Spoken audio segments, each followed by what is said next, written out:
கிறிஸ்து இயேசுவில் பிரியமான சகோதர சகோதரிகளே, ஆரோக்கியனுடைய அன்பு பிள்ளைகளே, தவ காலத்தினுடைய 2ஆம் வாரத்தை சிறப்பித்து கொண்டாடி மகிழ்கின்றோம். இந்த தவக்காலமானது பல நேரங்களிலே நம்முடைய மனதிலே தோன்றுகின்ற ஒரு கருத்து, இது வருத்தத்தின் காலம், இது சோகத்தின் காலம் என்றெல்லாம் நாம் நினைத்து கொண்டிருப்போம். தாய் திருச்சபை நமக்கு கற்றுக் கொடுக்கின்ற பாடம், இந்த தவக்காலமானது மகிழ்ச்சியின் காலம். அதனால்தான் இதனை கொண்டாட்டத்தின் காலம் என்றெல்லாம் அழைக்கின்றார்கள், அருளின் காலம் என்றெல்லாம் அழைக்கின்றார்கள். இதற்கு காரணம் என்ன என்று நாம் சிந்திக்க இருக்கின்றோம். இன்றைய திருவள்ளி பாட்டின் வழியாக, வாசகங்களின் வழியாக கடவுள் நமக்கு கற்றுக் கொடுக்கின்ற அருமையான பாடம், இறை திட்டம் வியப்பு நிறைந்தது. கண்களுக்கு ஒரு மகிழ்ச்சியை கொடுக்கக்கூடிய, உள்ளத்திற்கு வியப்பை கொடுக்கக்கூடிய திட்டமாக இருக்கின்றது. அப்படியாக இறை திட்டம் என்ன என்று நாம் புரிந்து கொள்ள வேண்டும். பல நேரங்களிலே மனிதனுடைய சொல், செயல், சிந்தனை ஒன்றாகவும் கடவுளுடைய செயல்பாடுகள் வேறொன்றாகவும் இருக்கின்றது. எனவே யார் ஒருவர் கடவுளுடைய திட்டத்தை அறிந்து அதனை தங்களுடைய வாழ்க்கையிலே செயல்படுத்துகின்றார்களோ அவர்களுடைய வாழ்வு மகிழ்ச்சி நிறைந்த வாழ்வாக இருக்கும் என்பதை இன்றைய வாசகங்கள் தெளிவுபடுத்துகின்றன. அப்படியாக இறை திட்டம் என்ன என்றால், இந்த உலகத்திலே மனிதன் துன்பங்களின் வழியாக மீட்பை அடைய வேண்டும். இதுதான் ஆண்டவருடைய திட்டம். அதனால்தான் பழைய ஏற்பாட்டிலே நாம் இவ்வாறு வாசிக்கின்றோம், உன்னுடைய எண்ணங்கள் வேறு, என்னுடைய எண்ணங்கள் வேறு, உன்னுடைய திட்டங்கள் வேறு, என்னுடைய திட்டங்கள் வேறு. எனவே கடவுளுடைய திட்டம் என்பது, இந்த உலகத்திலே மனிதன் வாழ்கின்ற பொழுது துன்பங்களை அவன் கடவுளுக்காக மகிழ்ச்சியோடு ஏற்று வாழ்கின்ற பொழுது அவன் நிறை வாழ்வை பெற்றுக்கொள்கின்றான். இதுதான் இறை திட்டம். துன்பம் இல்லாமல் மீட்பு இல்லை, பாடுகள் இல்லாமல் வாழ்வு இல்லை. இதுதான் இறை திட்டம் என்பதை ஆண்டவர் நமக்கு தெளிவுபடுத்துகின்றார். அப்படியாக இன்றைய வாசகங்கள், முதல் வாசகமும் 2ஆம் வாசகம் கற்றுக் கொடுக்கின்ற பாடம், இந்த இறை திட்டத்திலே நம்முடைய வாழ்வு எப்படிப்பட்ட வாழ்வாக அமைய வேண்டும், எத்தகைய மனிதர்களாக நாம் இறை திட்டத்திலே பங்கேற்க வேண்டும் என்று கற்றுக் கொடுக்கின்றது. பிரியமானவர்களே, ஒரு முறை மதியம் 2 மணிக்கு மருத்துவமனையிலே அறுவை சிகிச்சைக்காக நேரம் ஒதுக்கப்பட்டது.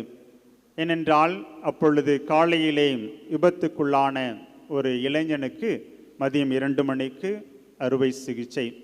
அப்பொழுது அவருடைய பெற்றோர்கள், உற்றார் உறவினர்கள் எல்லாம் மருத்துவமனையினுடைய வாயிலிலே காத்து கொண்டிருக்கின்றார்கள். இந்த அறுவை சிகிச்சை நல்ல முறையில் நடந்தால்தான் மகன் பிழைப்பான், இந்த மகனுக்கு உயிர் கிடைக்கும் என்று அவர்களுடைய எண்ணங்கள் எல்லாம் நிறைந்திருந்தது. பதட்டத்திலே இருந்தார்கள். 2 மணி ஆகிவிட்டது, அறுவை சிகிச்சைக்கு வர வேண்டிய மருத்துவர் வரவில்லை. 2:30 ஆகிவிட்டது, 3 ஆகிவிட்டது. அப்பொழுதுதான் அந்த மருத்துவர் வந்தார். இதனால் கோபமடைந்த அவருடைய தந்தை, உற்றார் உறவினர்கள் எல்லாம் அந்த மருத்துவரை பார்த்து பல்வேறு விதமான கேவலமாக பேசினார்கள். உங்களுக்கு மனசாட்சி இல்லையா? சீக்கிரம் வந்திருந்தால் என்னுடைய மகனை நீங்கள் விரைவிலே குணமாக்கி இருக்கலாம் என்றெல்லாம் சொன்னார்கள்.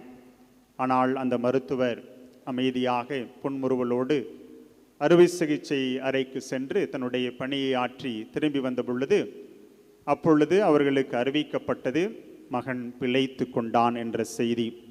ஆனால் மருத்துவருடைய முகத்திலே மகிழ்ச்சி இல்லை.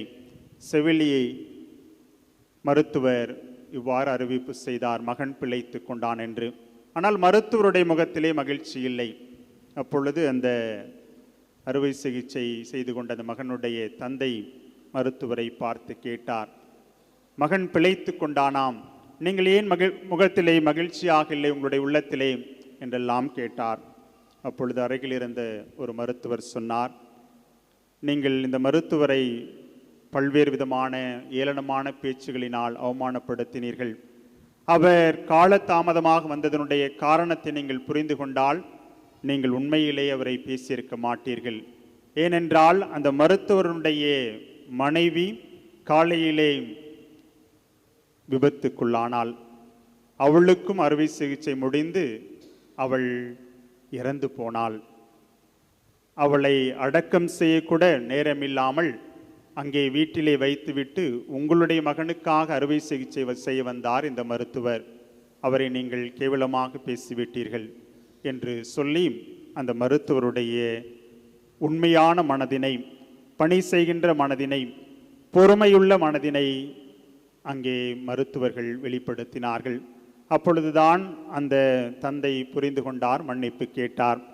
கிறிஸ்து இயேசுவில் பிரியமான சகோதர சகோதரிகளே, இறை திட்டத்திலே நாம் முழுமையாக பங்கு பெற வேண்டும் என்றால் நம்முடைய வாழ்க்கையிலே பொறுமை இருக்க வேண்டும்.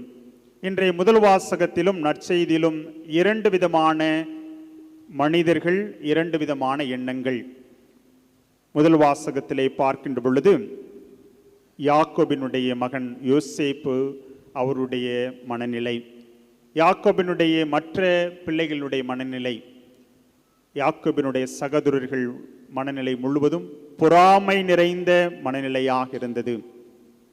அவருடைய சகோதரர்கள், இவன்தான் சொத்துக்குரியவன், இவன்தான் தன்னுடைய தந்தைக்கு நெருக்கமானவன், இவனை கொன்று போட வேண்டும் என்று பொறாமை உள்ளத்தினால் அங்கே இருந்தார்கள். ஆனால் விவிலியத்திலே பார்க்கின்ற பொழுது அந்த பழைய ஏற்பாட்டு யோசேப்பு ஒரு வார்த்தை கூட சொல்லவில்லை. அவரை கட்டி அந்த குழியிலே தள்ளிய பொழுது கூட கூச்சலிடவில்லை. மீண்டுமாக அந்த குழியிலிருந்து எடுத்து எகிப்து நாட்டை சார்ந்த வணிகர்களிடம் ஒப்படைக்கின்ற பொழுது கூட எந்த ஒரு வார்த்தையுமே சொல்லவில்லை.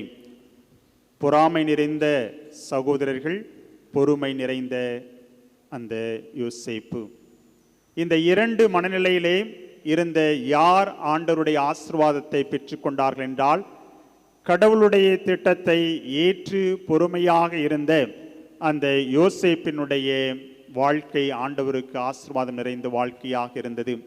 இறை திட்டத்தை ஏற்றுக்கொண்ட யோசேப்பு அவருடைய பின் வருகின்ற நாட்களிலே அவர் பெற்ற வாழ்வு எகிப்து நாட்டினுடைய பார்வோன் மன்னனுக்கு அடுத்த நிலையை அவன் அடைந்து அனைவராலும் பாராட்டப்படுகின்ற, அனைவரையும் வாழ வைத்த ஒரு மனிதராக மாறினார்.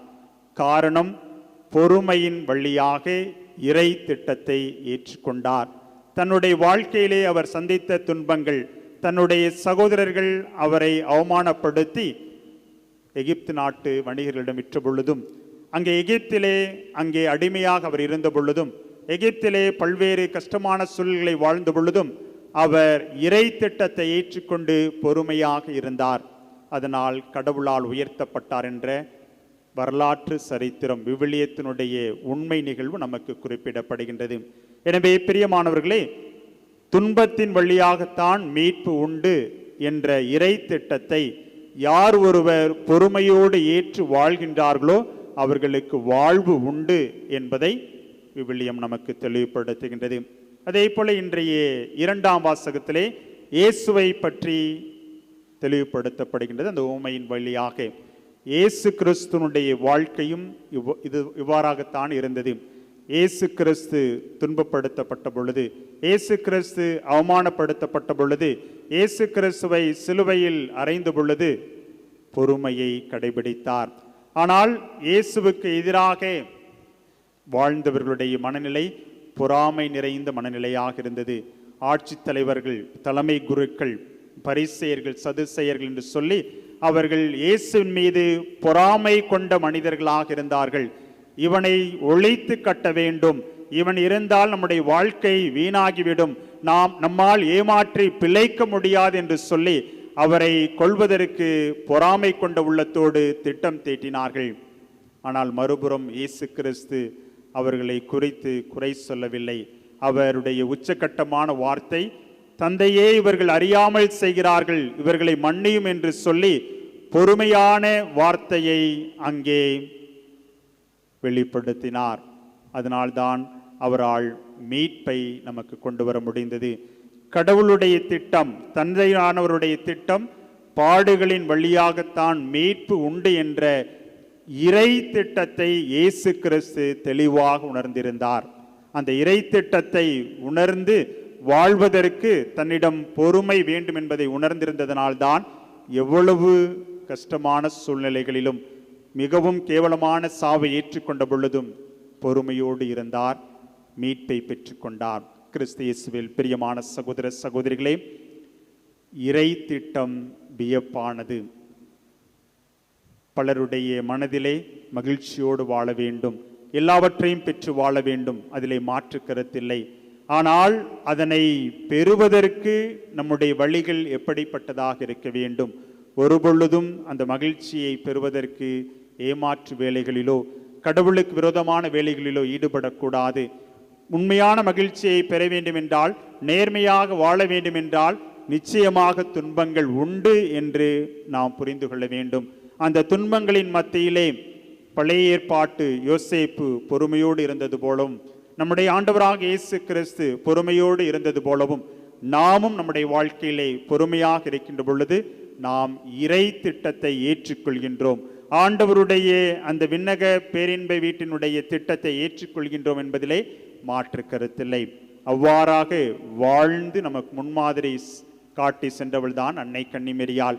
அன்னை கன்னிமரியுடைய வாழ்க்கையிலும் இறை திட்டம் நிறைவேறுவதற்காக அவள் சொன்ன வார்த்தை, உம்முடைய சித்தத்தின்படி எனக்கு ஆகட்டும் என்று சொல்லி அன்னையானவள் சொன்னாள்.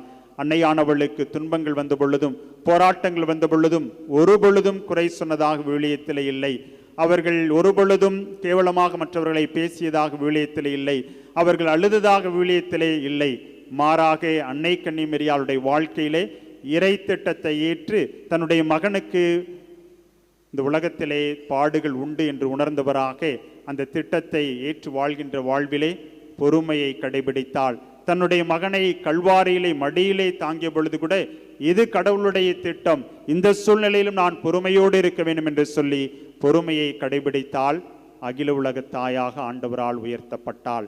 கிறிஸ்து இயேசுவில் பிரியமானவர்களே, இறை திட்டம் என்பது துன்பங்களின் வழியாகத்தான் மீட்பு.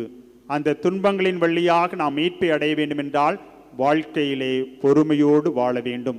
அதைத்தான் இன்றைய வாசகங்கள் நமக்கு கற்றுக் கொடுக்கின்றன. எனவே தவக்காலத்திலே நாம் வாழ்ந்து வருகின்ற நாம், ஆண்டவருடைய உயிர்ப்பை கொண்டாட நம்மை தயார் செய்கின்ற நாம், நம்முடைய தயாரிப்பு உள்ள தயாரிப்பாக இருக்க வேண்டும்.